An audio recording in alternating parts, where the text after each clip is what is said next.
what way do you think you and Sebastian are going to be better in this rematch? Yeah, what way do you think you guys are going to both be even better than you were in the first one? I think the fact that we know each other now, we've shared the ring for 12 rounds, that's a big difference. And we both make adjustments, and we'll see who's going to make it correct on the line. How much of this game was about adjustments? You know, your trainer and specifically dialing up little things in the training. Yeah, it's been big. Big part. It's been refreshing to focus, even with a southpaw. You know, working on southpaw tactics and someone that tall, closing the distance. You know, it's been big. Well, how do you manage to keep your collar and not lose anything, punch it up, almost a foot up? How do you keep all the leverage? Yeah, I think it really depends. You gotta stay strong, I guess, on your feet. Just be ready for it. I just had to ask you about this, Tim. There's a little fun going on Twitter right now about Ray Robinson. Yeah. Shakur Stevenson, who's kind of downplaying him, saying like boxing's evolved since then, so he wouldn't be a great fighter today because of the evolution. What do you think about that, Tim? Nah, you can't disrespect the greats. You can't talk about it. There's people that are cemented legacies and people that have created boxing for what it is. And Sugar Ray Robinson was a big part of that. So he's there in the rushing for sure. I'm with you. But it's an interesting discussion he brings up. Like, do you think if you took him from a time machine when he was middleweight welterweight champ and placed him today, would he have to adjust certain things, or he'd be able to do the same shit he did then and be just as I think boxing, of course, over the years we become stronger, we become quicker, we become better. But yeah, it's different eras. We can't predict these things. We can't understand. Of course, boxing there's been a big evolution, of course, but those old school boxers, they brought something that the new boxers don't really have. Like what? Skill, the way they fight, the amount of fights they had. They used to fight all the time, experience-wise, how comfortable they are in the ring. Here, you get fighters fighting once a year, and that's you're active if you fight twice a year. Back in those days, there was no such thing as that. You used to have 100 fights plus. You don't hear about that anymore. Did you look to any of those guys from the past, in the last year or so, to keep that fire going, for motivation, inspiration? No, not really. Yeah. Not really. I embrace them because they've played a big part of boxing history. So, but no, not really. Do you think you'll get to add a legit chapter to boxing history if you win this rematch? When? Yes. Big part for me. Big part of my story. Big chapter in my career. You feel like it'll say a lot about you as a man, not just a fighter, to come back from something like that? Yeah, of course. I think there's no such thing as an easy road to the very top. So you have to face obstacles and whatever's presented, just block them out and focus on getting back. So what do you think of this? I think, to be honest with you, Fundora can win this rematch. I think people will look at you as, what if Tim Tszyu didn't get cut in that second round? What could have been? What do you think about that, Tim, and avoiding that being the case? Yeah, no, I'm confident, man. I'm confident. And not really focused on his victory. It's, in my mind, there's only one way. I don't know if anyone else has. Tim, Fundora said that this was unfinished business. Do you think it's unfinished business for you? What is your response for that? Yeah, for sure. I felt this whole fight from being unfinished business because for me, I left on a way of where I wasn't able to show myself completely. So this time we rewrite history and I get to show myself. Do you think height played a role in that cut at all? And what are you doing different, specific adjustments that you're doing to counter his height? Yeah, he's hard. It's hard. It's hard for anyone. You know, that's just his physical advantage that he's got. His hands, his arms are that much longer than yours. But yeah, there's little things we play. We'll see. You know, he's been knocked out before by Mendoza, so anything's possible. How have you been training this time around for Fundora the second time around on your side of your training camp? Just maybe a bit smarter, working out different game plans. Yeah, sticking to the plan. You mentioned Brian Mendoza. Have you been studying that fight at all? Have you been looking that fight over to see what you can get from that? I don't really rewatch it. I've rewatched the knockdown. It's pretty good. You got him pretty good. So yeah, I've shared the ring 12 rounds with him, so I know enough of him. All right. Are you excited to be fighting here in Vegas versus Australia? What do you think is the difference in that? It's hard to say. You know, like I'm fighting at MGM. It's quite an iconic stage, and like it's a young kid's dream to be fighting at this level. So for that, I'm excited. But at the same time, fighting in Australia, when you walk out and you got 15,000 people screaming out, everyone behind you, it's pretty unreal. You know, like a lot of boxers get to fight in different undercards and different levels, but to be fighting in Australia when you're coming out to everyone with you, it's pretty unreal. It hits different. I am pretty sure. Have you given any thought on what's next for you if you take home the belt on July 19th? I used to always try envision a little bit too much. This time it's just Fundora focused.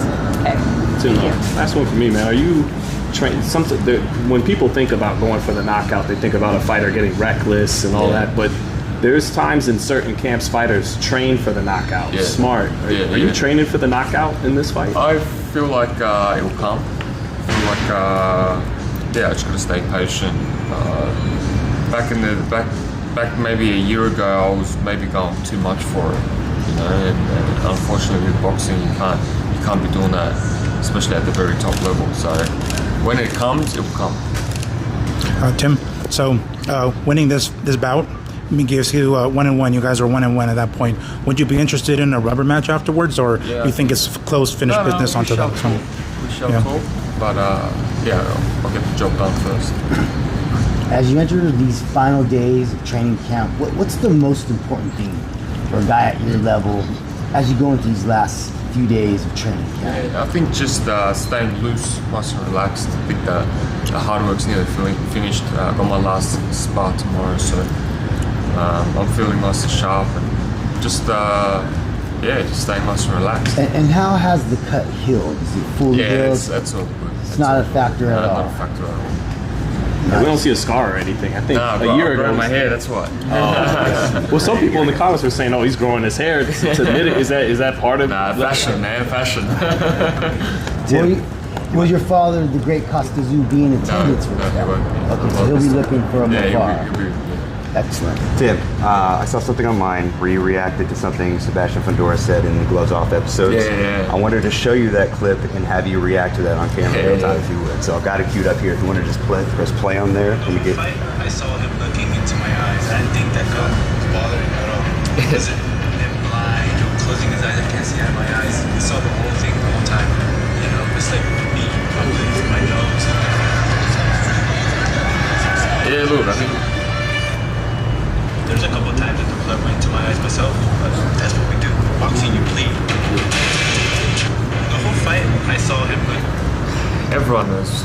I don't even have to explain that, but like everyone knows what happened. Everyone saw it, and I was wiping it off. I feel like I don't even need to argue about that point. It's just so it's such a stupid thing to say. It's just not understandable at all. You called him a bullshitter. It is a bullshit. It's just a bullshit statement, you know, to say that I couldn't see. But I could see, like everyone saw, you know. Is there bad blood now? No. Just hearing that. I can't wait to get in the ring so I can punish. That's for sure. You know, I got a lot to prove, but no bad blood. Do I like him as a friend right now? Nah. I want to take his head off. I'll be honest with you. That's what I feel like doing. What's it like when you're a fighter and you know it's going to be a punishing fight like this one. You know, some guys, they want to do everything they can to avoid that style of fight. You know, and, this is it's a fan-friendly fight. You know, it's going to be like Fundora is not a boxer that's just going to be technical and stuff like that.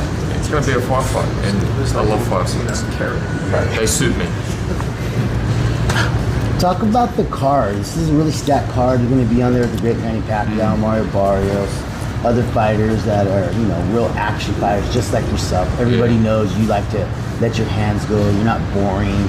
Talk a little bit about this card and why fans should be tuning in. Yeah, I think it's massive. The fact that Manny's doing historic things.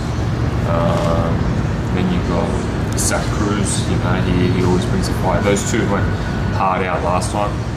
Figueroa as well. It's everything, man. It's everything. It's a global boxing stage. You got Mexican boxing. You got Manny Pacquiao. You got myself and Fundora. It's going to be one hell of a show. I think it's card of the year. I'll be honest with you. Right. We got many countries: Australia, the Philippines, Mexico, United States. There you go. That's what it's all about. You know, bringing global boxing to the fight. Yeah, boxing's in a crazy transition period right now. There's still talks of Gervonta and Jake Paul fighting. Yeah. I don't know. Any thoughts on that, Tim? I think there's too much of a size difference. Yeah. Well, money talks, I guess. Yeah, of course. But I don't know if I can't see that happening at all. Can you give us an update on your brother? How's his career going? Yeah, Any words on I think he's fighting soon. I think he's fighting August. So he's had a year off. He's had a hand surgery, so I think he'll be back soon. Just one question for Coach too.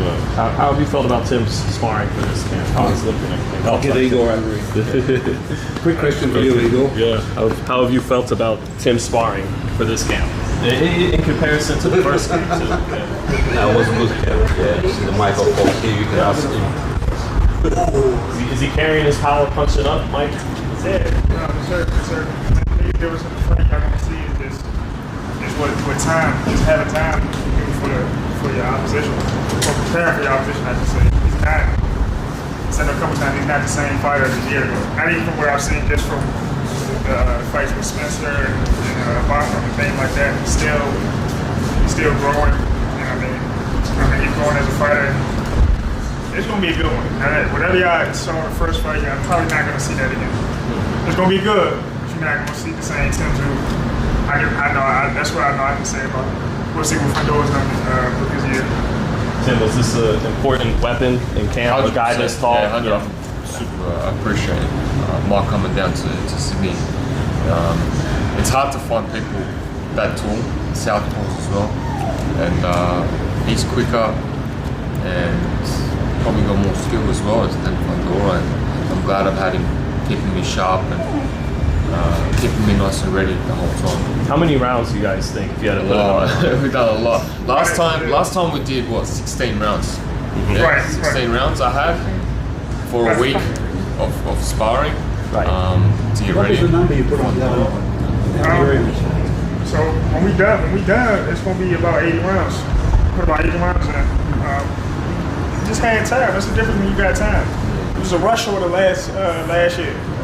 They called me in the middle of the night. I was over here the next morning. I sped to the gym, grabbed my stuff, sped home, packed some clothes. 2 hours later, I'm on the plane. That's how fast we had to move. This time, I mean, we plotted this out back in May. Going or not, yeah. So, we'll see. You don't have to cram for the test like last time. You had to cram for the test. Yeah. This time it's been longer, much better. Thanks, Tim. We get